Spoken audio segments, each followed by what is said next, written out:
Welcome to pebbles. நான் உங்கள் Gopi Payanam Sudha. நம்ம இன்னைக்கு செய்ய போகிறது இஞ்சி பர்ஃபி.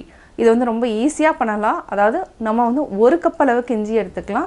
இதுக்கு வந்து 2 கப் அளவுக்கு நம்ம வெல்லம், துருவன வெல்லம் எடுத்துக்கலாம். இது கூட கொஞ்சம் black salt அது மட்டும் இல்லாமல் ஃப்ளேவருக்காக வந்து நான் ஏலக்காய் சேர்த்துருக்கிறேன். இது வந்து நல்லா அதாவது என்னன்னா கம்பி பதம் வரைக்கும் நல்லா காய்ச்சிட்டு செய்ய போகிறோம். வாங்க எப்படி செய்கிறதுன்னு பார்க்கலாம். இஞ்சி வந்து நம்ம இந்த மாதிரி பிஞ்சாக இருக்கணும். முத்துனதாக அடுத்துனா நாராக இருந்துச்சுன்னா வந்து இஞ்சி பர்ஃபி வந்து நல்லா இருக்காது. நம்ம அதனால் கட் பண்ணால் உருளைக்கிழங்கு மாதிரி கட் ஆகணும். பார்த்திங்கன்னா இந்த மாதிரி ஒயிட்டாக இருக்கணும். இந்த மாதிரி இஞ்சி எடுத்துக்கலாம். இது பார்த்திங்கன்னா ரொம்ப சாஃப்டாக அப்படியே கட் ஆகும். நம்ம இஞ்சி பர்ஃபிக்கு வந்து வெல்லம் தான் எடுக்கிறோம். இதை நல்லா கிரேட் பண்ணிக்கலாம். அதாவது இது வந்து ஆல்மோஸ்ட் பார்த்திங்கன்னா ஒரு 350 கிராம்ஸ் அளவுக்கு நம்ம வெல்லம் எடுத்துருக்கிறோம். 200 கிராம்ஸ் அளவுக்கு நம்ம இஞ்சி வந்து அதாவது துருவுனதுக்கப்புறம் அதனோட வெயிட் வந்து 200 கிராம்ஸ் அளவுக்கு எடுத்துருக்குறோம். இப்போ பார்க்கலாம்.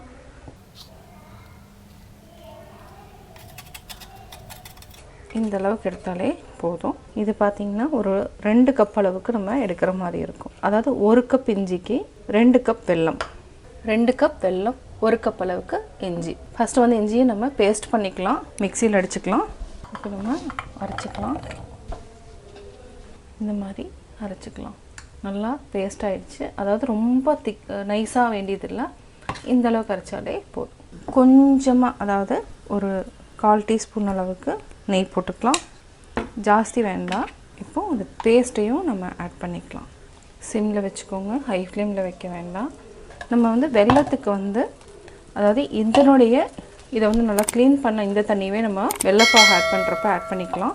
அதாவது தண்ணி ஊற்றிடலாம். இப்போ வந்து லைட்டாக அப்படியே கொஞ்சம் ஃப்ரை பண்ணிக்கலாம். இஞ்சியை வந்து ஒரு 30 செகண்ட் வரைக்கும் நம்ம ஃப்ரை பண்ணிவிட்டு இப்போ வந்து வெல்லத்தை வந்து ஆட் பண்ணிக்கலாம். 2 கப் வெல்லம் ஆட் பண்ணிக்கலாம். அரைச்சதனுடைய தண்ணியவே ஆட் பண்ணிக்கலாம். இது வந்து மினிமம் வந்து ஒரு 20 மினிட்ஸ் வரைக்கும் நல்லா அப்படியே சுண்டிகிட்டே இருக்கணும். நல்லா மிக்ஸ் பண்ணி விடுங்க. இப்போ நம்ம மீடியம் ஃப்ளேமுக்கு மாற்றிக்கலாம்.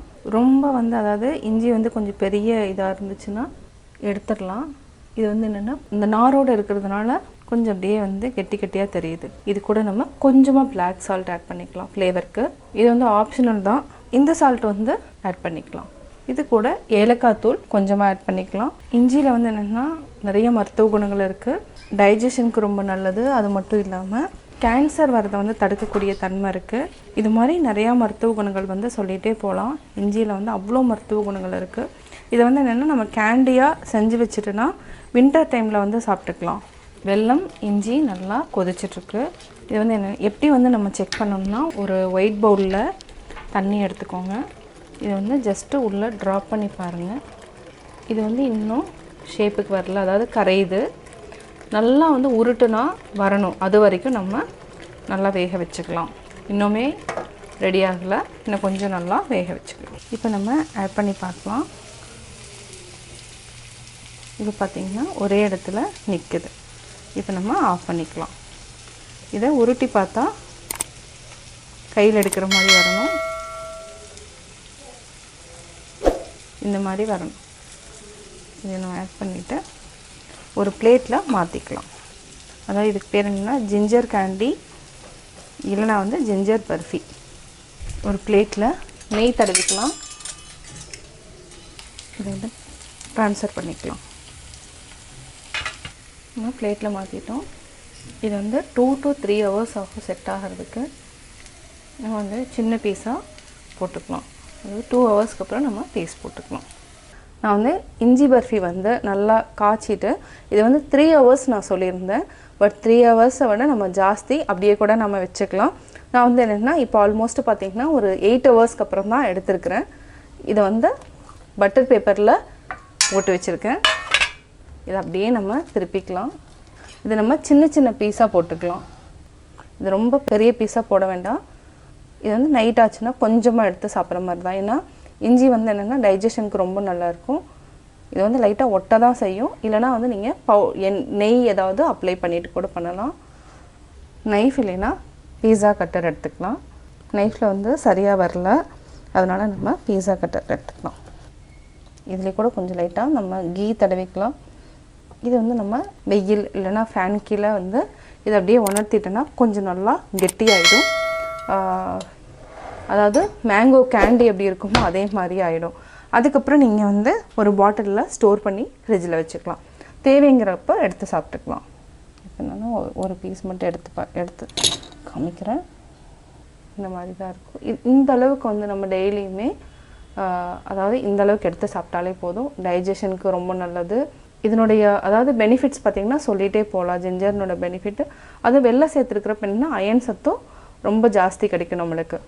இதை நம்ம எடுத்துக்கலாம். அப்படியே இந்த மாதிரி சின்ன சின்ன பீஸாக கட் பண்ணிக்கலாம். சுவையான இஞ்சி பர்ஃபி ரெடி. இஞ்சி பர்ஃபி நான் எப்படி செஞ்சேங்கிறத பார்த்தீங்க. இதில் வந்து நிறைய மருத்துவ குணங்கள் இருக்குது. அதாவது என்ன, டைஜஷனுக்கு ரொம்ப யூஸ்ஃபுல்லாக இருக்கும். கேன்சர் வராமல் தடுக்கிறதுக்கு யூஸ்ஃபுல்லாக இருக்கும். அது மட்டும் ஸ்டமக் வந்து பெயினாக இருந்துச்சுன்னா இது வந்து என்னென்னா ரொம்ப சின்ன அளவுக்கு தான், ஒரே ஒரு அதாவது இது வந்து பர்ஃபி சைஸில் எடுக்க வேண்டாம். சின்ன சின்ன உருண்டைகளாக எடுத்துக்கலாம். இல்லைனா சின்ன சின்ன பீஸை வந்து நம்ம கட் பண்ணிவிட்டு வாயில் போட்டுக்கலாம். இது நீங்களும் வீட்டில் ட்ரை பண்ணி பார்த்துட்டு உங்களுடைய கமெண்ட்ஸ் எனக்கு சொல்லுங்கள். பிடிச்சிருந்தால் லைக் பண்ணுங்கள். மறக்காமல் கோபி சுதா சேனலையும் சப்ஸ்கிரைப் பண்ணுங்கள். என்னோடய குக்கிங் வீடியோ முடிஞ்சதுக்கப்புறம் பார்த்தீங்கன்னா ஒரு திருக்குறள் வந்து நீங்கள் பார்க்கலாம். உங்கள் குழந்தைகளுக்கு நீங்கள் சொல்லித்தரலாம். தவன் செய்வார் தங்கருமன் செய்வார் மற்றல்லார் அவன் செய்வார் ஆசையுட்பட்டு. தவம் செய்கின்றவரே தமக்குரிய கடமைகளை செய்கின்றவர் ஆவர். அல்லாத மற்றையோர் ஆசை வலையுள் சிக்கி தம் உயிருக்கு தீமை செய்தவராவர்.